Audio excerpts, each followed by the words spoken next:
안녕하세요. 부자로그입니다. 여러분의 부의 여정을 함께합니다. 다들 경제 위기라는 말만 들어도 가슴이 철렁 내려앉죠?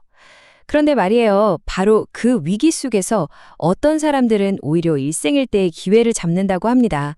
바로 부자들이죠. 오늘은 그들만이 돌려본다는 비밀 노트, 그 안에는 과연 뭐가 적혀 있는지 한번 파헤쳐 보겠습니다. 자, 그럼 바로 시작해 볼까요? 한번 상상해 보세요.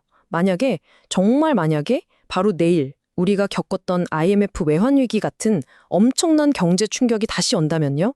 갑자기 뉴스에서 난리가 나고 내 월급이 끊길 수도 있고 내 사업이 흔들리고 내가 가진 자산 가격이 뚝뚝 떨어진다면 여러분 뭘 가장 먼저 하실 건가요? 아마 대부분은 어떡하지? 하면서 패닉에 빠져서 뭐라도 팔아야 하나? 막 고민하실 거예요. 그쵸? 근데요, 부자들은 바로 이때를 기다렸다는 듯이 움직이기 시작합니다. 네, 바로 이겁니다. 이 그림 한 장이 모든 걸 보여주죠. 우리 같은 보통 사람한테 위기는 정말 생존의 공포 그 자체잖아요. 그런데 부자들한테는요, 이게 부가 이동하는 거대한 기회의 시간이라는 거예요. 아니, 어떻게 이럴 수가 있을까요? 이 차이가 단순히 돈이 많고 적고의 문제가 아니라는 겁니다. 모든 건 위기를 바라보는 관점, 바로 생각의 차이에서부터 시작되는 거죠. 그럼 그들의 첫 번째 비밀, 바로 이 관점의 전환부터 한번 들여다볼까요? 위기를 그냥 공포로 보는 게 아니라 전혀 다른 걸로 바꿔서 생각하는 거예요. 그들만의 강력한 생각의 법칙 3가지, 지금부터 하나씩 알려드릴게요. 첫 번째 법칙은 바로 현금 흐름 안전망을 만드는 겁니다. 자, 생각해 보세요. 대부분의 사람들은 월급이라는 수도꼭지 하나에 의존하고 있잖아요. 이게 잠기면 그냥 끝이죠. 그런데 부자들은요, 애초에 수도꼭지를 여러 개 만들어 두는 거예요. 배당금도 나오고 월세도 들어오고 이자도 받고 이런 식으로요. 그러니 위기가 와서 가장 큰 수도꼭지, 즉 월급이 딱 잠겨도 소득이 갑자기 0이 되진 않는 거죠. 바로 이게 그 무서운 공포 속에서도 평정심을 잃지 않는 비결, 심리적인 안정감의 원천이 되는 겁니다.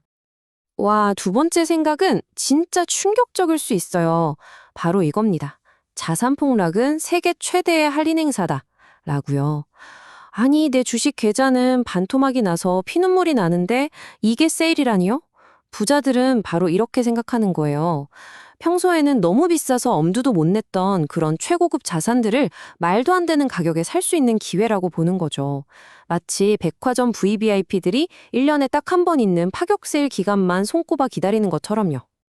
그리고 세 번째, 이건 정말 고수의 영역인데요. 바로 공포를 도구로 쓰는 겁니다. 무슨 말이냐면요. 모두가 무서워서 막 집어던질 때, 그때 사는 거예요. 반대로 모두가 좋다고 달려들 땐 조용히 파는 거죠. 이게 그냥 나는 용감해 해서 되는 게 아니에요. 위기는 언젠가 끝나. 그리고 좋은 자산은 결국 제 가치를 찾아. 이 사실을 역사를 통해 너무나 잘 알고 있기 때문에 가능한 거죠. 이건 뭐랄까, 몸에 완전히 밴 훈련된 생각 같은 거예요. 남들의 공포를 내 불을 키우는 에너지로 바꿔버리는 거죠.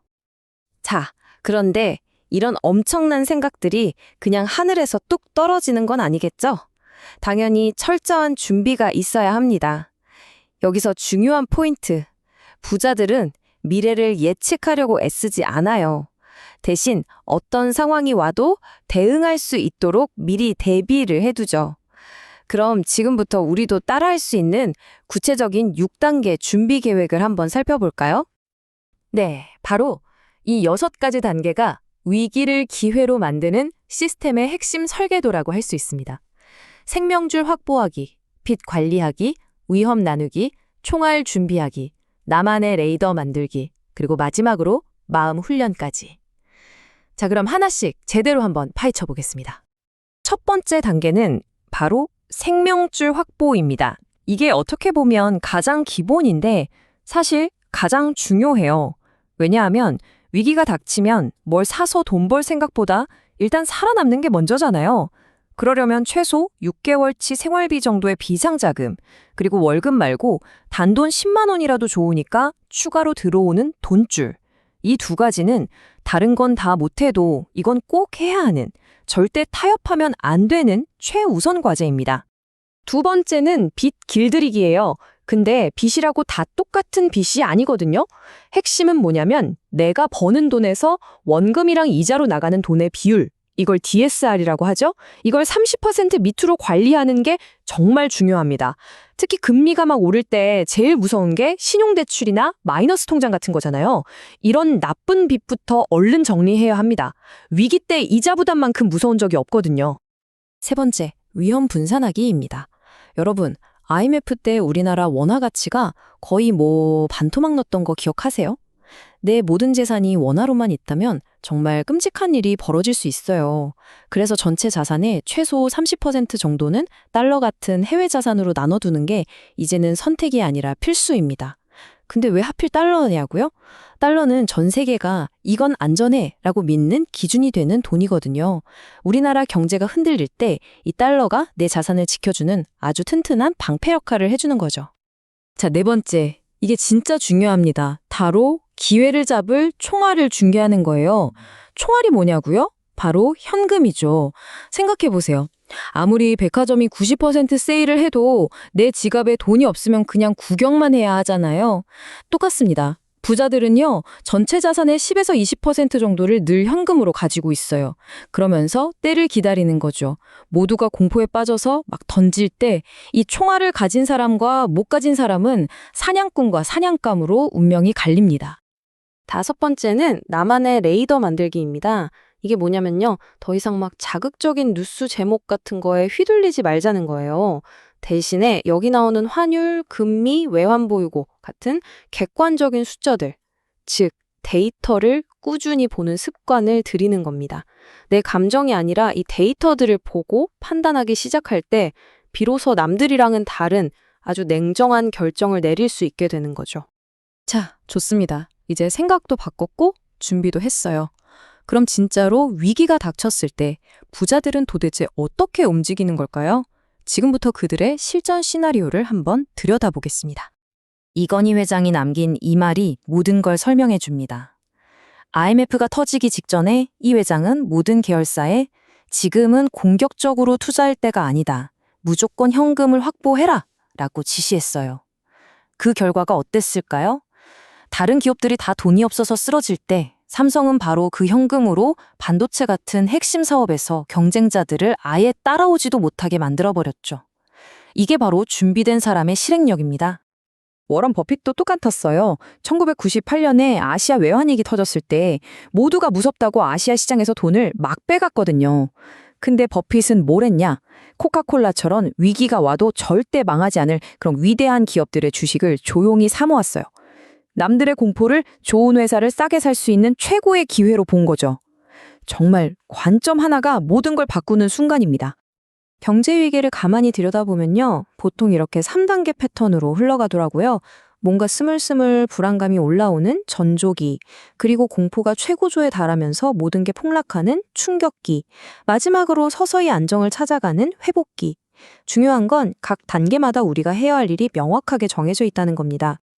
자, 바로 이 표가 우리의 실전 행동 매뉴얼입니다. 보세요.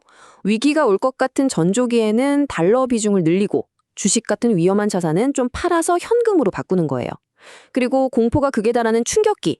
이때 준비해둔 총알로 아주 좋은 주식이나 부동산을 조금씩 사기 시작하는 거죠. 그리고 나서 시장의 안정을 찾는 회복기가 오면 전체 포트폴리오를 다시 점검하는 겁니다. 핵심은 언제 폭락할까 예측하는 게 아니에요. 그냥 이 정해진 계획대로 기계처럼 움직이는 겁니다. 그럼 이 모든 이야기들을 지금 당장 우리의 현실에 어떻게 적용해 볼 수 있을까요? 여러분의 첫 번째 부자처럼 생각하기, 이제 시작할 시간입니다. 예를 들자면 2025년을 대비해서 내 자산을 이렇게 한번 나눠보는 거죠. 현금은 기회를 잡을 총알로 좀 떼어놓고, 달러 자산은 내 재산을 지켜줄 방패로 삼고, 주식은 돈을 불려줄 엔진으로 활용하는 식으로요. 물론 이게 정답은 아니에요.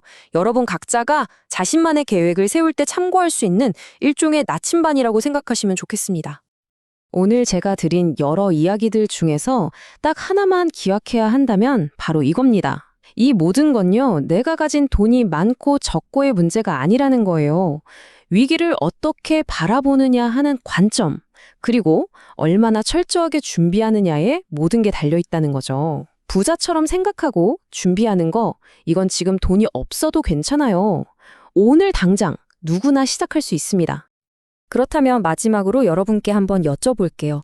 오늘 이 이야기를 듣고 여러분의 부를 향한 여정을 바꿀 첫 번째 행동 뭘로 하시겠어요? 거창한 거 아니어도 괜찮습니다.